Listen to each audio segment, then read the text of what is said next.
নমস্কার বন্ধুরা, ইতিহাসের ইতিকথার নতুন পর্বে আপনাদের সকলকে স্বাগত।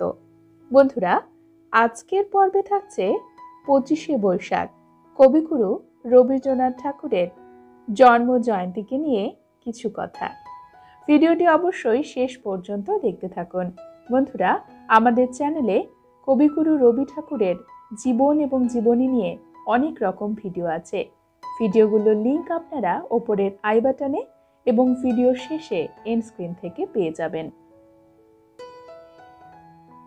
25শে বৈশাখ কবিগুরু রবীন্দ্রনাথ ঠাকুরের শুভ জন্ম জয়ন্তী। 1268 সালের 25শে বৈশাখ তিনি জন্মগ্রহণ করেছিলেন কলকাতার বিখ্যাত জোড়াসাঁকোর ঠাকুর পরিবারে।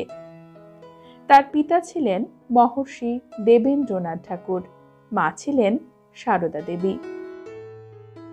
ছোটবেলায় বিভিন্ন স্কুলে তাকে ভর্তি করা হয়েছিল বিদ্যার্জন করার জন্য, কিন্তু শিশু রবীন্দ্রনাথের কাছে চার দেওয়ালে আবদ্ধ বিদ্যালয় ভালো লাগেনি।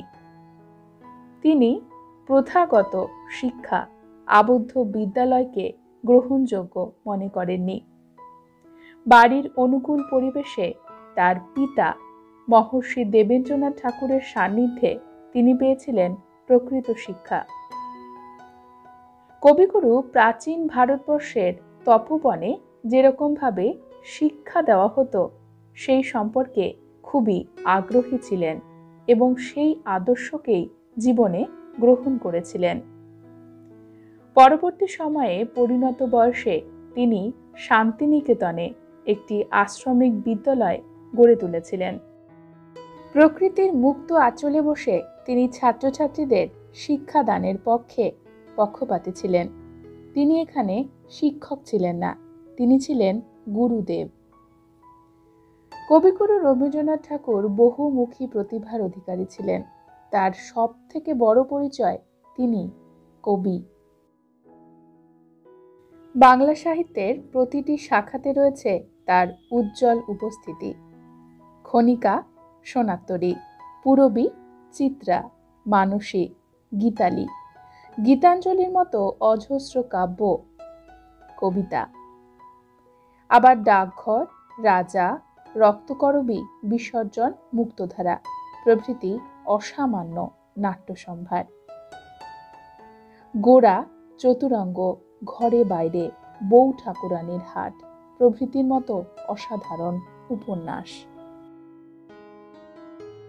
দান প্রতিদান, ছুটি, শুভা, পোস্টমাস্টার, দেনা পাওনা, অতিথির মতো অসাধারণ ছোট গল্প, যেগুলি বাংলা সাহিত্যকে করেছে সমৃদ্ধ। শিক্ষা, দর্শন, রাজনীতি, সমাজনীতি, বিজ্ঞান প্রভৃতি বিষয় নিয়ে লিখেছেন কবি একাধিক প্রবন্ধ। আর সঙ্গীত, এখানে তো তার কোনো তুলনা করা যায় না।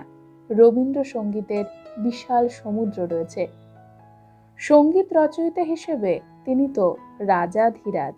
প্রেম, প্রকৃতি, পূজা, ঈশ্বর ভাবনা সবকটি দিকেই তো রয়েছে তার অজস্র গানের কলি।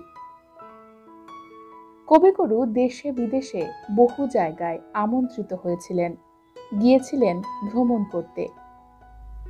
বাইরের জগৎ থেকে কিছু বিষয় নিয়ে তিনি নিজের মনের মাধুরী মিশিয়ে রচনা করেছিলেন অসামান্য সব গীতিনাট্য, নাট্যকাব্য।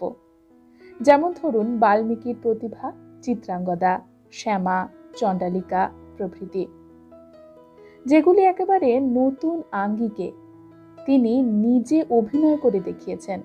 প্রত্যেকটি নাটক, নৃত্যনাট্যে তিনি মানবতার চরম সত্যকে প্রকাশ করেছিলেন। রবীন্দ্রনাথ একজন মানুষ ছিলেন না, তিনি ছিলেন মহামানব।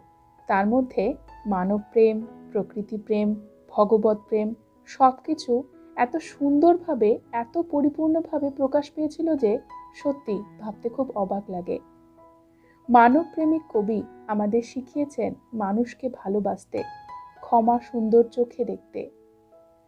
মানুষকে ভালোবাসলে ভগবানকে ভালোবাসা যায়। রবীন্দ্রনাথের কবিতায়, গানে তিনি তরুণদের সর্বদা উদ্দীপিত করেছেন।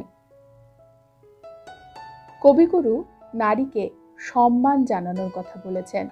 নারী শুধু ভোগ্যপণ্য নয়, তার আপন সত্তায় সে মহীয়ান হতে পারে। সে কথা রবীন্দ্রনাথ বহু কবিতায়, বহু গানে বলে গেছেন। প্রকৃতি প্রেম তার কাব্য কবিতায় এত সুন্দরভাবে সন্নিবেশিত হয়েছে যে যার কোনো তুলনা হয় না। প্রত্যেকটি ঋতু, সে গ্রীষ্ম হোক, বর্ষা হোক, শরৎ হোক, হেমন্ত হোক, শীত হোক, বসন্ত হোক, প্রত্যেকটি যেন জীবন্ত একটি চরিত্র হয়ে উঠেছে রবীন্দ্রনাথের কাছে। এসো হে বৈশাখ, শরৎ তোমার অরুণ আলোর অঞ্জলি প্রভৃতি গানের মধ্যে দিয়ে প্রতিটি ঋতুর সুন্দর বৈশিষ্ট্য যেভাবে আমরা পাই, সেভাবে আর কোথাও পাওয়া যায় না। ঈশ্বর চিন্তা বা পূজা পর্যায়ে গানের মধ্যে দিয়ে তিনি দেখিয়েছেন, দেবতা তো কোনো বদ্ধ ঘরে আবদ্ধ থাকতে পারে না। এত বছর পরেও রবীন্দ্রনাথের জীবন দর্শন, তার দৃষ্টি আজও আমাদের সমাজের জন্য দারুণভাবে প্রাসঙ্গিক। কারণ রবীন্দ্রনাথের জীবন দর্শন সৃষ্টি আমাদের এই অস্থিরময় জীবনে সঠিক পথের রাস্তা দেখাতে পারে, আত্মগ্লানির হাত থেকে আমাদের মুক্ত করতে। বদ্ধ আবহাওয়ার মধ্যে একটু খোলা হাওয়া এনে দিতে পারে রবীন্দ্রসঙ্গীত। আলোকের এই ঝর্ণা ধারায় কিছুক্ষণের জন্য হলেও মানুষের মনে একটু স্বস্তি আনতে পারে। তাই 25শে বৈশাখে কবিগুরুকে প্রণাম জানিয়ে শেষ করছি আজকের পর্ব।